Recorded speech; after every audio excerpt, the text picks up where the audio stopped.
அவ தமிழ்ல திருக்குறள் சூப்பரா சொல்லுவா. காதுல தேன் வந்து பாயும். பேச சொல்ற கேக்குறியா? எங்க சொல்லு சொல்லு. இப்ப பாரு. ஏய் ஒரு திருக்குறள் அள்ளி வீசு. வீசு. இப்ப பாரு போதும் பேசு. நம்மள எப்படி பேசுதுன்னு. ஆன்ட்டி ஜி நம்ம திருகுறள் நல்லா பேசுது. என்னடா நம்மளும் பலாரம் தானா பம்பலன்றா. மா அத ஸ்லாங்மா, நீ சும்மா இருமா. ஏய் எடுத்து உட்ரி. கர்க கஜடர கர்ப்பப்பை கட்டப்பை மாதிரி அசால்ட்டா சொல்றா. அம்மா அதாம்மா எனக்கு ஒண்ணு புரியல. ஒரு நிமிஷம் சும்மா இருமா. ஏய் நமக்குள்ள எப்படி அதெல்லாம் நடந்துச்சு? புருஷ் அது திருக்குறள். திருக்குறளா?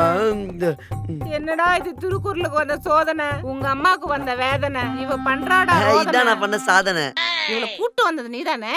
ஆனா மாட்டினது நீதானே. சரிம்மா அதெல்லாம் விடுமா. இவ தமிழ்ல சூப்பரா பாட்டே பாடுவா. இப்ப பாரு. சிங்குது நாங்க தூக்குல தொங்குது. அம்மா அம்மா அம்மா அம்மா. ச்சே பாட்டை கேட்காம போயிட்டாங்களே. புருஷ் நான் ஒழுங்கா தானே திருக்குறள் சொல்லுச்சு. ஆன்ட்டி எது கோடுச்சு? நான் ஒன்ஸ் மோர் உன்கிட்ட சொல்லுது. ஒன்ஸ் மோரா? கர்க கஜடர அட வாயை மூடு பொடி வடக்கி.